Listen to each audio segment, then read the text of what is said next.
Welcome to Shorr Solutions, the podcast. I'm your host, Jay Shorr. I'm the CEO and founder of Shorr Solutions, a national and award-winning consulting firm assisting aesthetic and surgical practices with their operational, administrative, and financial success. I have an amazing team of practice management experts and clients across the U.S., and as an industry expert with firsthand experience owning a multi-million-dollar cosmetic dermatology and plastic surgery practice, listen in as I lend you my expertise and best tips to successfully manage and grow your aesthetic practice. I will also be bringing in guests along the way, so get ready to be equipped to operate your aesthetic practice strategically and profitably. Welcome to Shorr Solutions, the podcast. Hello and welcome to another episode of Shorr Solutions, the podcast. I'm your host, Jay Shorr. I am the founder and CEO of Shorr Solutions, an international practice management consulting firm specializing in the operational, administrative, financial health and guidance of your aesthetic, cosmetic, and surgical practice. Today's session is going to review how and when to properly review your P&L statement. But before we begin, let's define what a P&L statement is. Many times I hear people refer to it and write it as P, the letter N, and the letter L. But it's not.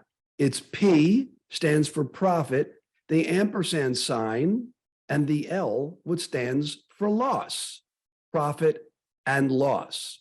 So the number one question is, when is it time to review your profit and loss statement? Well, that's not really a tricky question because it really is always. You should constantly be reviewing your profit and loss statement because you want to know, are you making profit or are you losing money? But for the sake of business purposes, when is it time to renew?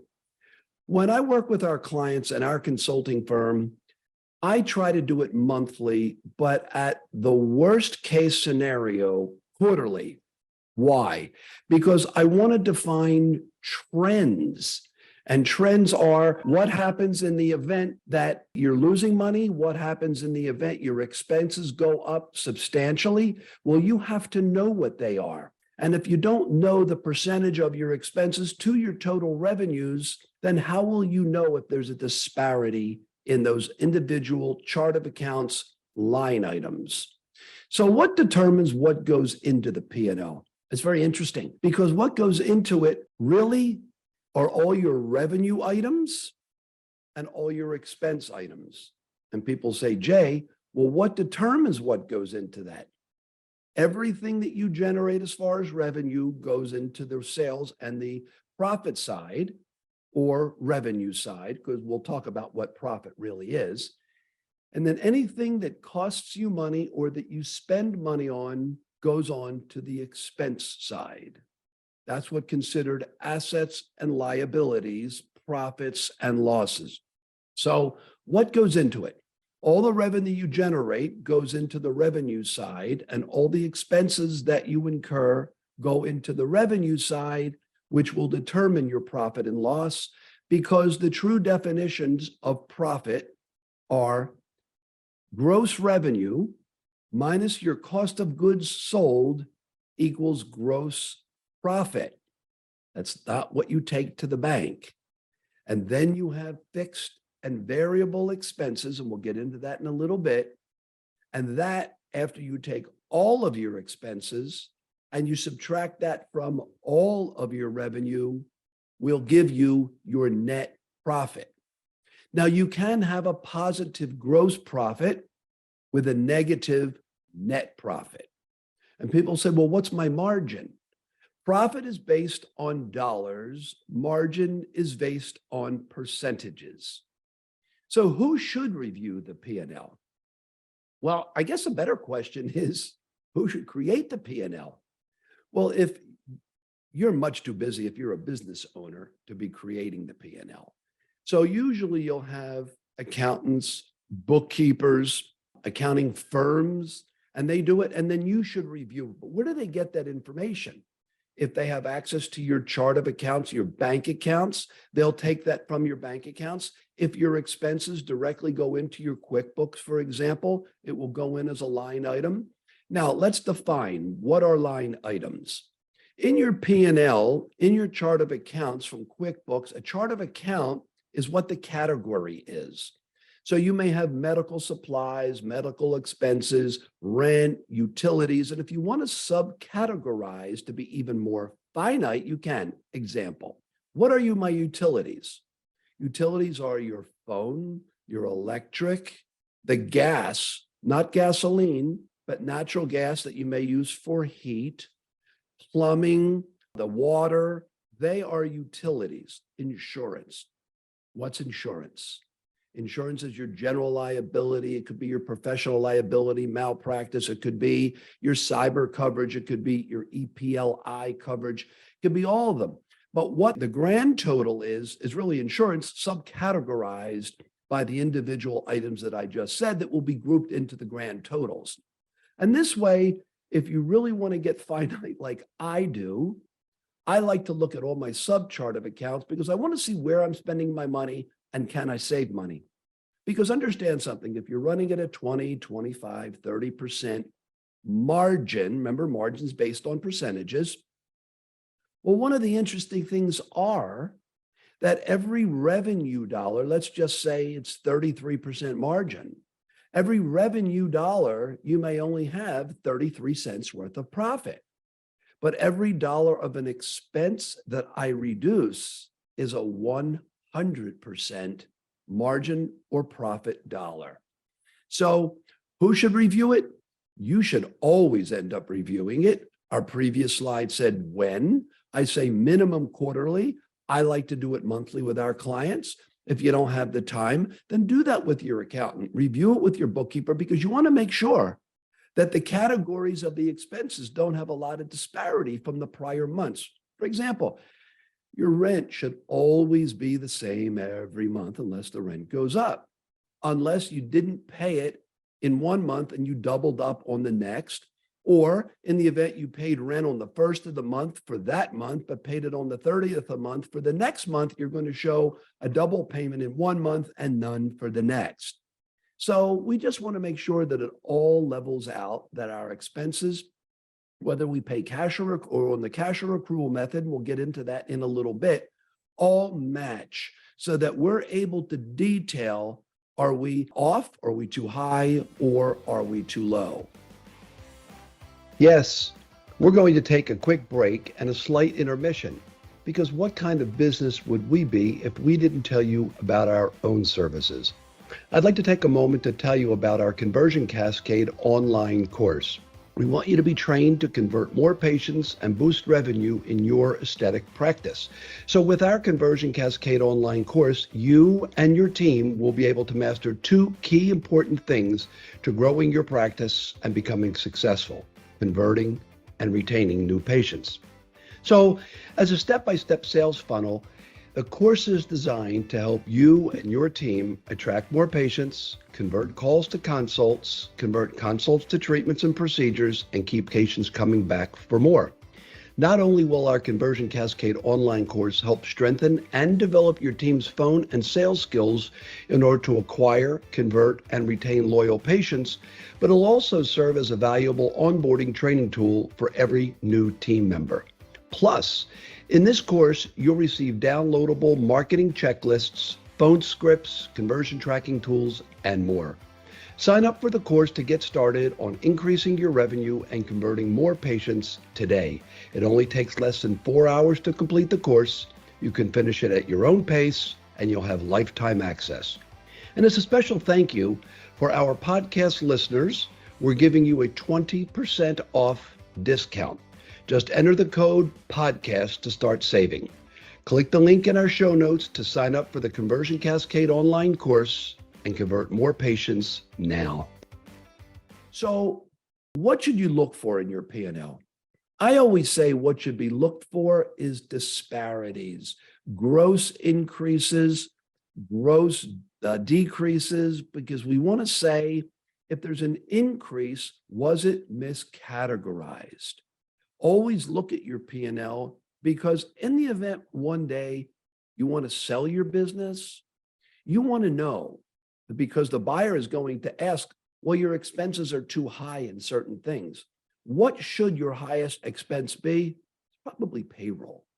And if you pay yourself a high rate of payroll, that's definitely going to be. So what should you look for? You look for highs and lows, and you don't want it to be like a parabola. This is a parabola that goes up and down and up and down. You want to make sure that the percentage to revenue, each expense item should be within a certain percentage of revenue. And when you look at the month over month, if the disparity, you want to know why. So should I be on a cash or should I be on an accrual method? Being on a cash or an accrual method is basically up to your accountant. What's the difference? Well, a cash method is what I spend and what I paid at the time that I pay it. So if I pay the expense, it's a cash. Then, if I'm collecting the money, it's the cash, credit card, whatever. When I receive it is when I'm categorizing it, is when I'm counting on it. The same thing with expenses. But if I have a $24,000 professional liability insurance bill and I pay it in the month of April or May, then I took the cash method and I took that and I expensed it all in 1 month. But it's going to be an unreasonable expense in 1 month, where if I took it and I paid it in 1 month, but my accountant took it as $2,000 a month, I'm going to accrue that expense month over month. It's good for general good accounting. So what are fixed and what are variable expenses? You can always say, I mentioned fixed and variable expenses earlier because that's what's below the line, meaning gross revenue minus cost of goods sold equals gross profit. Then below that line are my fixed and variable expenses. So what's a fixed expense? A fixed expense is considered like my rent. My rent might be $5,000 every month for that year. It's fixed. There's not a whole lot I can do about it. My insurance premiums, if nothing changes. My payroll is kind of fixed. If I have certain expenses, then I have to count on that. But some of my supplies and some of my equipment that I may buy month over month and year over year that vary, that's a variable expense. And I want to know that because if I see disparities in my P&L, I want to know why. So what is more important, revenue or expenses? Well, I think I explained to you, revenue, every dollar that you bring in, you're only going to make X amount of percent of profit. But expenses, for every dollar that you can reduce, is going to be 100% profit. So how do I reduce my expenses? Well, you have to figure, what are you spending the most on? Your fixed expenses are very difficult, if not impossible, to reduce.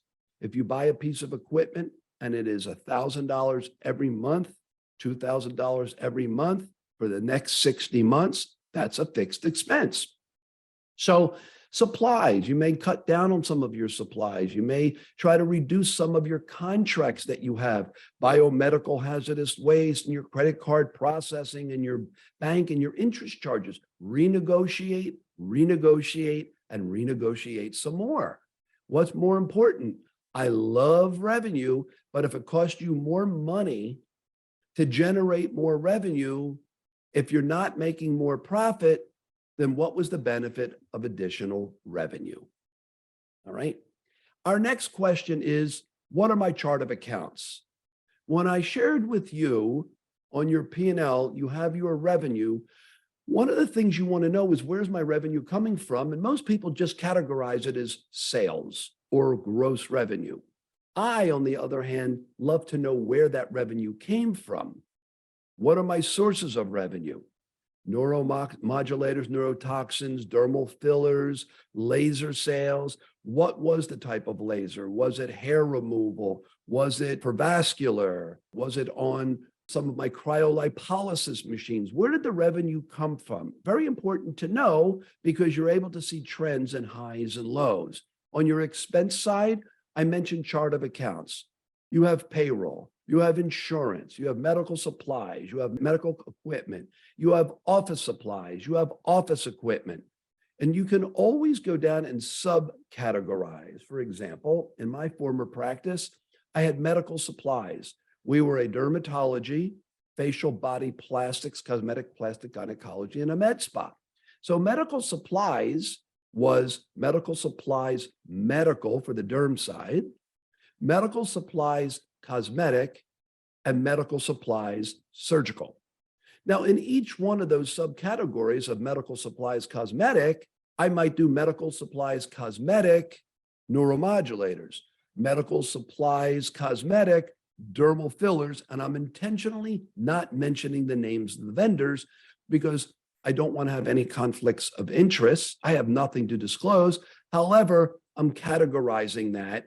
And then at the end of the day, example, insurance, under insurances, you can have many different categories: health insurance, professional liability insurance, general liability insurance, EPLI, you can have cyber. It will all roll up under the category of insurance, but I want to know what I'm spending on each, inclusive of like workers' compensation as well. So how do I set up my chart of accounts? Well, if you use QuickBooks, for example, it will give you the idea, the opportunity. It has the general ones, but then I used to have subcategories and categories that I wanted to create myself. You can number them if you choose, or just have it named. And this way you can work with your accountant to do that. And it's very interesting because what I do is in each chart of account, I create it and I like to export it into an Excel spreadsheet so that I'm able to determine what is each percentage of each one of my expenses to my total revenue. And I look for trends each and every month to see if I'm too high in my expenses. Once I've reviewed my P&L, what do I do next? I review it. I review it again. I review it again. I get together with my management staff. I get together with my accountant. I determine what changes can I make to increase my revenue, decrease my expenses, to increase my profitability.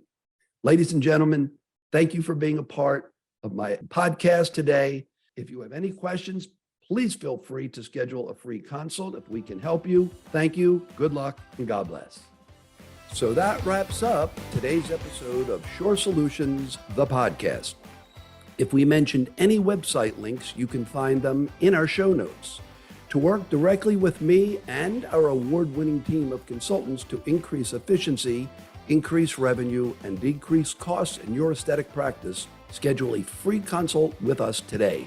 We will help you establish and refine your aesthetic practice's protocols for maximum efficiency and productivity, decrease your expenses, and increase your profitability with an expert financial analysis of your business, attract more patients, convert calls to consults, convert consults to treatments, and keep patients coming back for more with our sales training, coaching, and complimentary access to our Conversion Cascade online course.